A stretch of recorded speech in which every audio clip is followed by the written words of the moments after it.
So in Karen's home, the second chair was not used very often. Another clue that Karen did not have many friends, or that she did not have many visitors, which makes it questionable.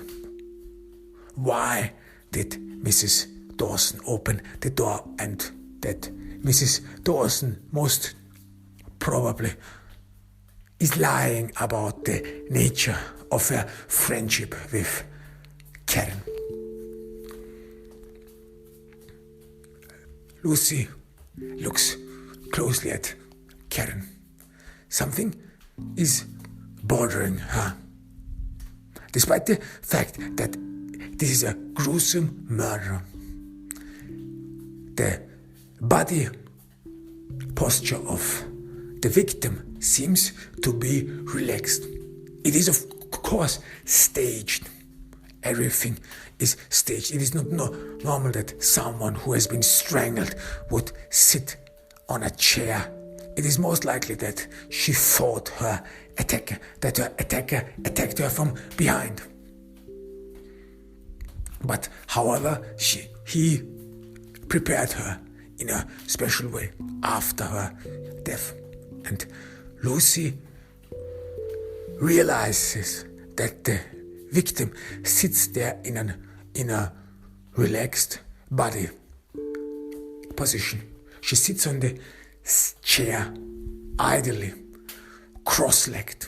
Her hands are on her lap, and she seems to be staring out of the window. Lucy tries to fathom what she would be looking at, or what the murderer wanted the victim to look at. And the victim's head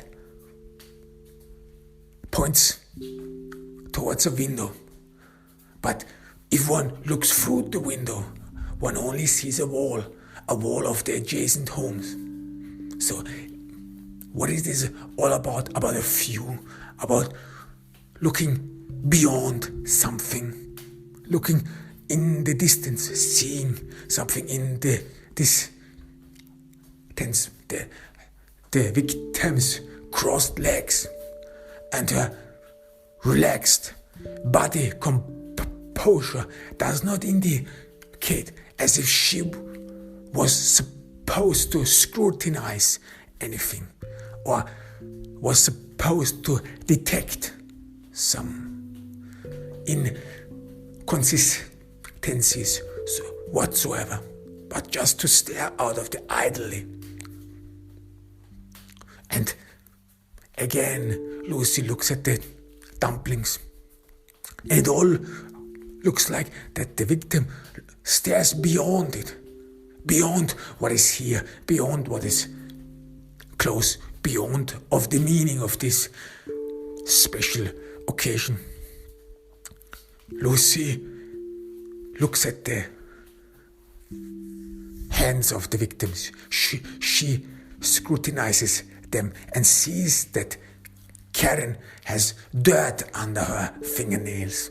So she did not pay much attention of cleanliness. And Lucy takes a whiff of Karen's body odor.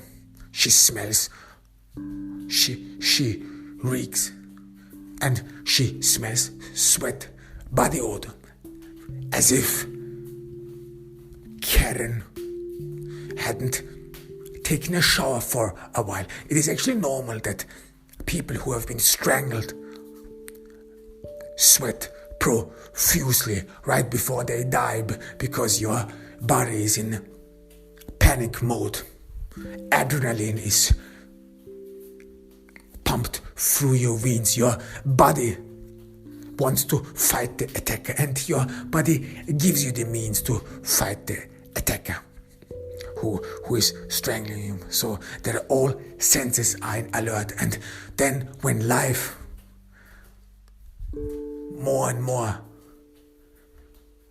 piece by piece, is sucked out of you, the human body starts to sweat profusely, and your heart rate goes up and up. So it is normal for victims who have been strangled to sweat a lot. But Lucy sees and detects that the victim did not pay much attention to her body cleanliness, and the killer did not wash her. So this is not about to maintain a memory, a serene and pure memory. Many serial killers, they kill people not to end something, but to maintain something, to keep and conserve a moment, a memory, an idea. And they mostly prepare the victim in that way. They want to keep this memory because for many psychopaths, emotions, human interactions, feelings, that these things are always perceived as fading, as transitory.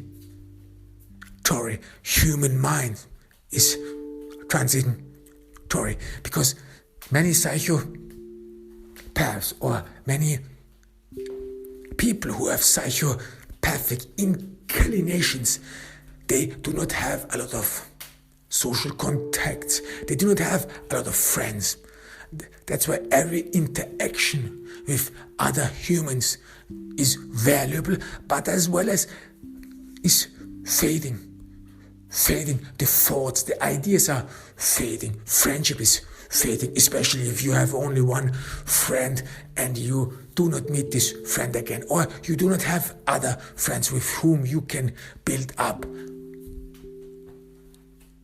close bonds so that you do not feel this constant feeling of being alone, this loneliness or having no one. Or this is like someone who is single most of the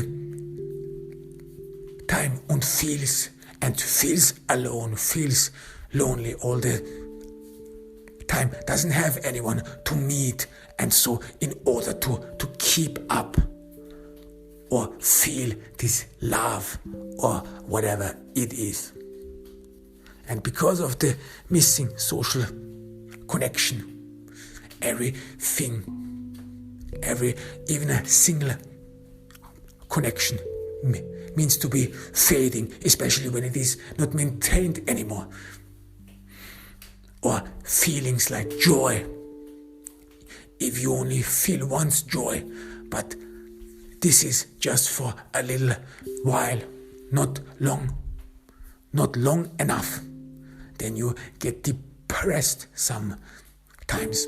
And many psychopaths, they cannot maintain these feelings, and they crave for serene feelings, for this feeling, for this genuine, for this feeling that does not stop, this serene feeling, and they associate this feeling with sereneness, with never ending, with something that floods you and you feel it deeply, and it does not cease.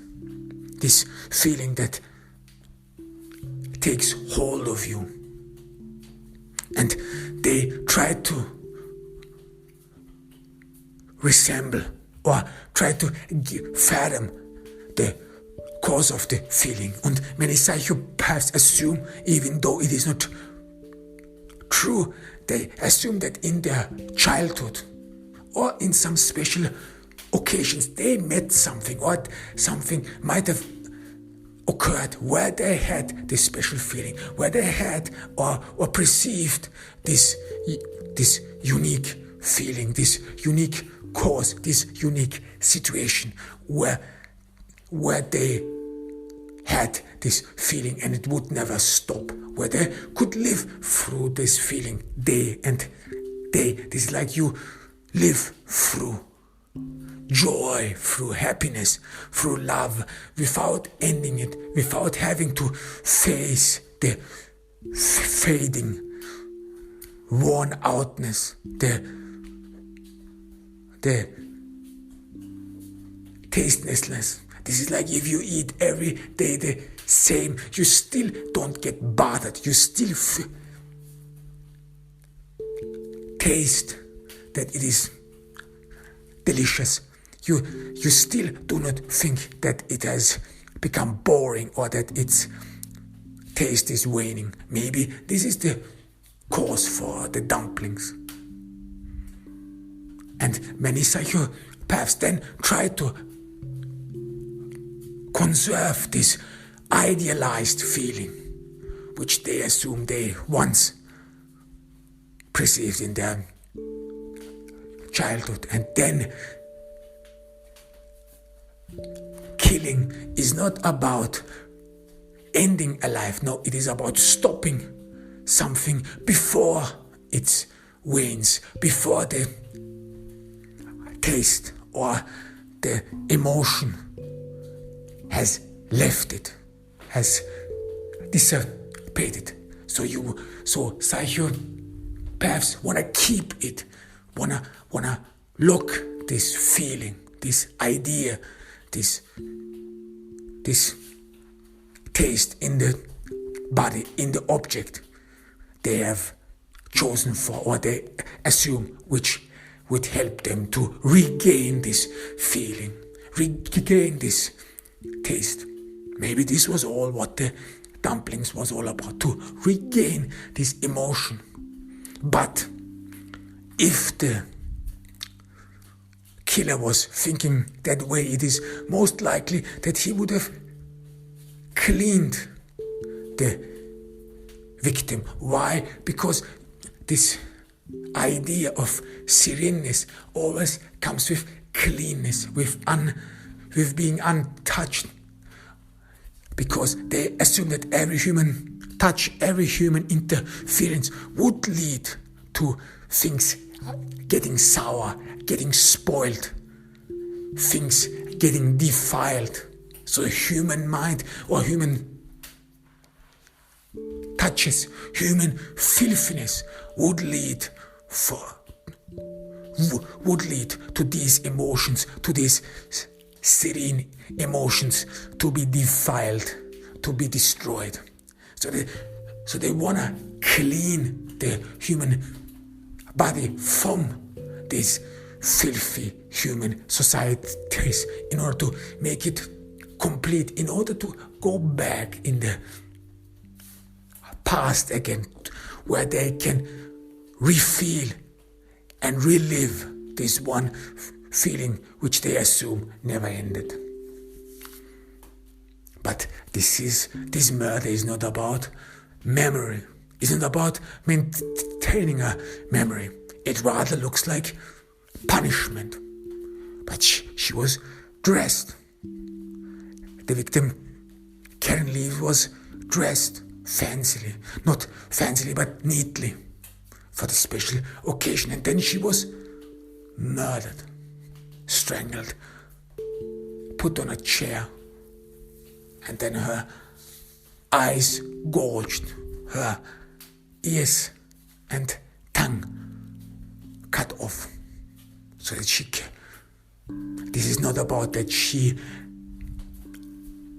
cannot see, she cannot hear or speak. This is not about preventing the victim to defile this one emotion, to defile this single serene moment or this single serene memory.